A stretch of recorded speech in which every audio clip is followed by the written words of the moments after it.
So anyhow, give us the 200 words or less on who you are and what you do and why we're talking. Before the dinosaurs were around, graduated from high school in Danbury and went to college and couldn't find a job in my field, marine biology. So I joined the Navy and never intended to leave. So I ended up doing a career. Actually, I got bumped on President Clinton's big cleanse the whole government roles, but that mainly included military. So I retired in 97, and my father-in-law was a teacher, and so he got me student teaching, and then I got my teaching degree, and I taught for 21 years. And then I was looking through Groupon for various things, and I came across a voiceover home study course. And I said, well, I've been talking for most of my life, so there's maybe a good chance that something I can keep on doing when, keep out of my wife's hair. And I've enjoyed it. Yeah. And so the punchline is you and I connected, and you do yes, I do. Yeah, the old man voice. I have to do that after I've finished everything else for the day because it totally ruins my voice for the rest of the night. I know, it's like those stories about the people who do the cartoon voices, right? Yeah. Yeah, exactly. You got to gravel it up. And so, but the good news is if you have a cold, nobody's going to know. I did once. Yeah. I wasn't able to do anything else that day, but I was able to do that. Yeah. So going back to when we connected, I actually was, I got samples from a handful of guys for this, right? We listened through them all, and I'm not really good at this sort of selecting people thing, but I asked my editors, and they said, oh, this guy's the guy. Oh, yeah. And that was on the initial read, but tell me your side of that story. Like, what did you think when you got this piece of paper from me about the apocalypse? Well, it was, I go through the all the wanted services and stuff, and pretty much anything I'll answer to. I've been Santa Claus and some little one-act plays and stuff. My mother really enjoys listening to some of this stuff, and right now doing a lot of YouTube stuff. I don't even know what channels they are, so it's hard for me to tell her what to listen to. Is it only on pay platforms that you can get after the apocalypse? No, it's all free. Because I've been trying to figure out a way for my mother to listen to it. You can find it on YouTube. I know it's on Audible also. Yeah, it's on Audible, Spotify, blah, blah, blah, blah, blah. All you got to do is search for After the Apocalypse, and you'll find it. And on YouTube, too, all it does is it shows the logo and then plays the audio. Yeah. I'm going to be going down there to see her in a couple of weeks. So I'll... Well, your mom's got to be 100. 94. 94. My mom just is going to turn 90 this year. So my dad's 95. Wow, that's great. Yeah. Have you ever been to the Villages? In Florida? Yeah. No, I have not. Oh, joy. It sounds very apocalyptic, though. Oh, yeah. We went and visited one time, and once you get there, you can leave your car wherever you want to, and they go around in golf carts. Right. Yeah. They have everything you could possibly want there. They have centers each village has their center, and yeah, you can live there forever. And some of them do. Working through this script, we got started working together, and then we started working on the scripts, and it was like, no, it's got to be darker, right? Everybody's dead, right? Well, one of the interesting thing about doing voiceover for different things is different customers want different things, and a lot of times people say, "Well, send me some samples." Well, it just doesn't really mean a whole lot because it might not be what you want. So it's more important, send me a script and I'll do what you want. And then there's also a sort of a standard that I've learned from different folks I've learned from, and yours never met that. I know, because I don't know what I'm doing, right? I'm one of those guys who just does stuff and then figures it out as he goes. So we started out, I was just handing you like 3 pages of prose. Right. And with no direction at all. The old guy at the river and... Yeah, and you struggled with some of those. So I did. And so we did some, we did some correction. Then I realized, like, okay, I'm hearing it one way when I read it, you're hearing it another.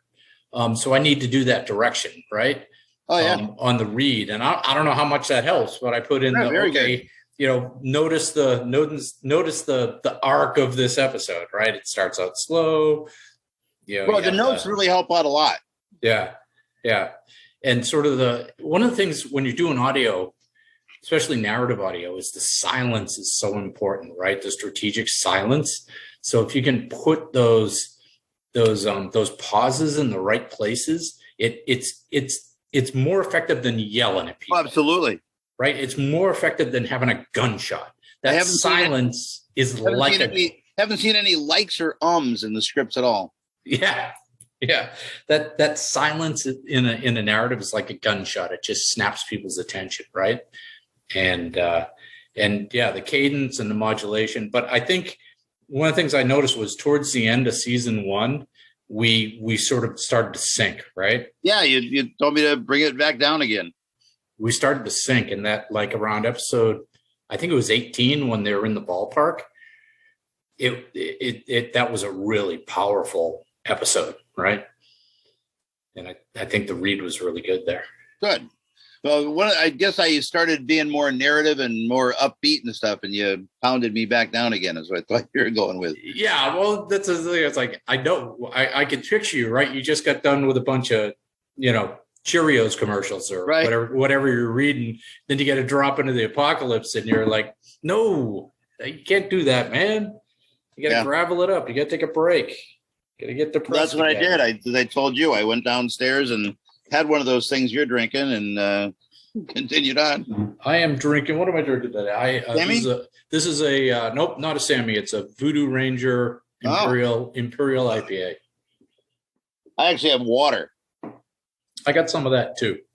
But so in terms of the other thing that's interesting to me is that I'm feeding you this stuff. I know where the story's going. I don't. But I'm feeding you this stuff and you have no idea where the story's going. No.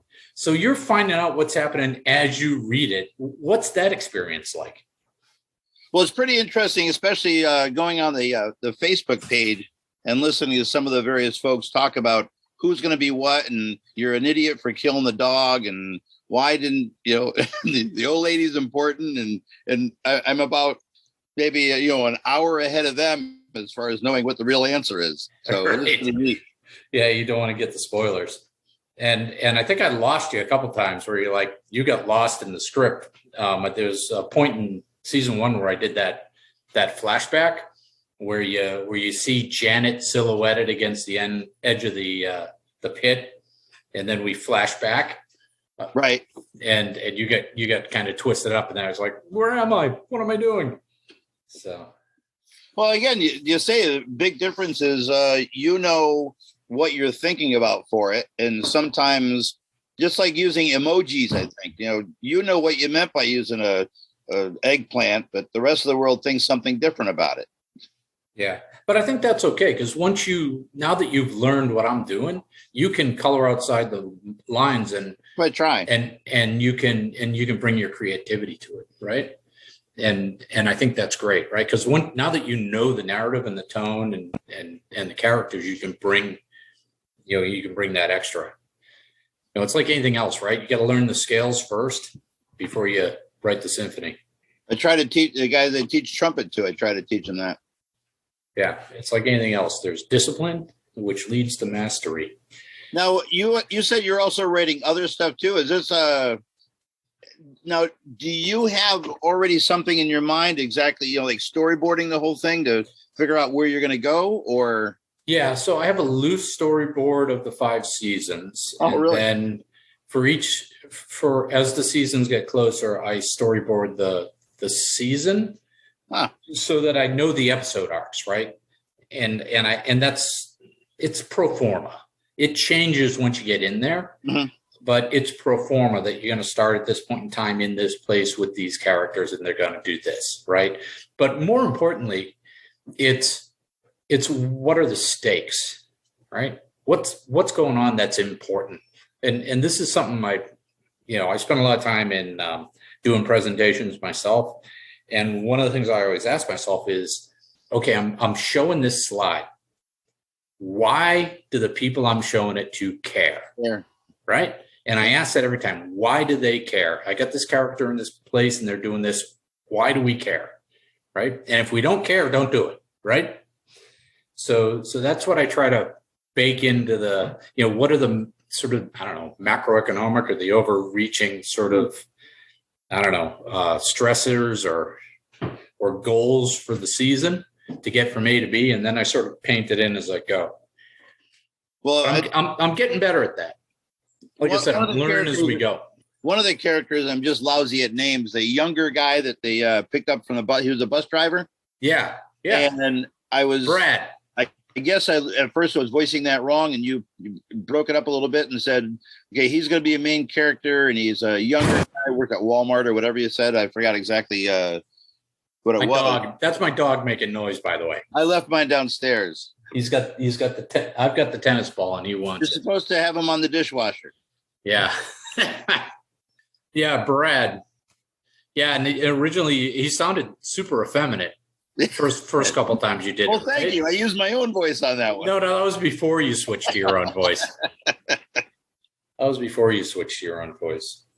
Yeah, it's hard, right? Doing all the characters, and I can tell that's a stretch for you, but I think the story is important enough or formed enough that you can get around that, right? I'll listen to a number of audiobooks myself. I haven't actually done a whole one myself, but listening to different ones, and I don't know who the narrator is, but he does Grisham books. The 3 Grisham books are tied together, and he was so amazing at putting the different little twists on each character.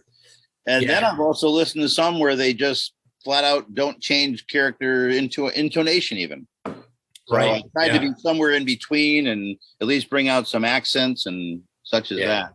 You know what really impresses me in those audiobooks is when they'll do an accent or a character voice, and then that character will go away for about 200 pages. Oh, I know. And then they come back. And they come back and they use the same exact voice, right? It's bam. I took a course online about how to do that. And you have to have your book in one file on your computer and put a demo voice of that character as a different file so that when the character comes back, you listen to that for a little bit. But you really have to be good to do that. Yeah. So what do you think about our characters in our apocalypse? It's a lot of fun. Of fun. But do they make sense? Are they doing what you think they should be doing? Yeah, I think, what was it? The old man actually ever going to have his name, by the way? No. It's a man with no name, man. It's an archetype. He's an anti-hero. No, it's pretty like Clint Eastwood or Mel Gibson. Well, he was actually wrong in the last episode, wasn't he? Yeah, they screwed up. Yeah. They came up with a stupid plan and then screwed it up. Yep. Which is exactly what I wanted to do, right? Yeah. Because when you watch these things on TV or read them in the books, it's always everything comes out perfectly and somebody's saved by the stroke of luck at the last moment, right? That's not how life works, especially in the apocalypse.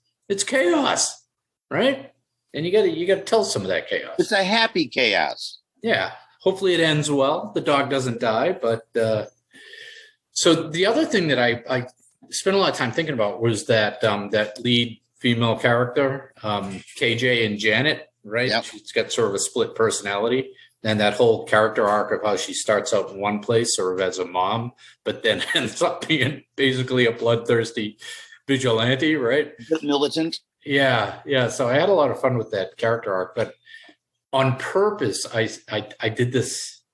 I didn't make her like the 80s Hollywood heroine, the sort of the fainting heroine, right? And on purpose, I didn't have the romantic subplot, right? Because I don't know about you, but I hate romantic subplots where they shoehorn them in where there's no reason for them, right? So they never get together, the old man and Janet. Oh well, anything can happen, but we'll shoehorn in some romance at some point. But I hate it when people force that into situations where it's almost like it's a formula in Hollywood where it has to be there, right? Yeah, and it adds no value. And that's why guys watch it. Or guys or ladies, I don't know, one of the two. And then the dog, everybody loves the dog. Absolutely. So what do you think this dog looks like? This is our debate on the Facebook group. Because I had a very clear picture in my head of what it looked like, but then when I started asking people, everybody had a different idea. I don't know breeds very well, but I pictured a pretty stocky large golden retriever type wolf. Not wolfhounds are skinny, aren't they? Yeah, but they're big. That's what I was thinking. Some sort of wolfhound crossbreed with the hair and the tail. Yeah. But very So, capable. yeah, we had fun with that. And the real struggle with the dog is trying not to anthropomorphize, which is a big word that means treat them Make like them look like human. make them think like humans, right? So we spent a lot of time making the dog think like a dog, right? Well, he was trained by humans pretty heavily, though. Right. He's a military dog. He's a well-trained dog, but there's a difference between training and thinking. You know, so there's emotion there, there's empathy there, but you got to be really careful not to cross the line into, the dog's thinking. Yeah, that's been a lot of fun as well. And you came up with all this stuff all from your noggin, huh? Yeah, I was telling a story last night. I was being interviewed by somebody, and you probably won't get this reference, but other people will. So you ever watch the X-Men, the Marvel? Yeah. Universe? Okay. They get that one guy, he's Cyclops with the visor on, the guy with the visor. Mm-hmm. Yeah. So that's what my brain burn stuff. Yeah, that's what my brain is like. When he takes off the visor and it just blows everything up. That's what my brain is like. You're just, yeah, that's what my brain is like. As soon as I start writing, it's like, Wah! So no, there's plenty more where that came from. Cool. My biggest constraint is just having the time to do it, right? The time and the discipline to do it. No, I'm working on another series on the side, just a little, it's a science fiction-y kind of thing where I'm having some fun with it. And I just pushed Mike and I just did the first episode. Mike Darling, one of our guys, he's doing the voice on it as a fun project. We're doing like 3 episodes between seasons, but it's, the guy's like a medicated schizophrenic and an alien possesses his head. The guy you're working with or the character? The character. Oh, okay. That's different. And the alien possesses his head. Wow. But the alien has chosen a character from like a Chandler or a Dashiell Hammett novel, sort of a Big Sleep or Maltese Falcon type. How the heck you work with 2 jobs? I got one real job. And you write 2 different things, and meanwhile you're reading stuff like The Shining. I mean, excuse me, the Stand. The Stand. Yeah, well, which is not a little booklet. That was hard to read. Wow. The middle book, I thought of those 3 books, the middle book was hard to read. It just got really slow in the middle. It's almost like he forgot what he was writing about. Was that a newer version you read? So what I read was the author cut. So they went back. So when he published it, they cut 300 pages out of it. Oh, wow. Or maybe more. They cut a whole bunch out of it when he published it. And he actually did the editing himself, not an editor. He pulled out, they said, it can't be this big. You got to cut some pages out. And I think it was originally 600 to 900 pages. Wow. And I got the 1,200 page version, the original uncut version by Stephen King. Yeah. And King's a great writer. It's just, it's just not super compelling prose to me, like a Vladimir Nabokov or somebody like that. You're more well read than I am. Yeah. So I traveled a lot early in my career. I traveled a lot, spent a lot of time in airplanes.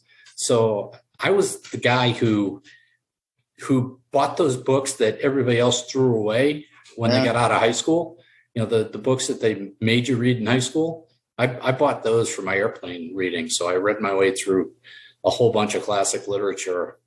That and science fiction, right? I just love science fiction. I burn it up. I actually just started listening to those on Audible when I take my dog for a walk. I'm in the middle of The Grapes of Wrath right now. That's a good one. Although I would say for Steinbeck, Cannery Row. It's short though. If I'm going to buy it from Audible, I don't want to buy the book 5 hour.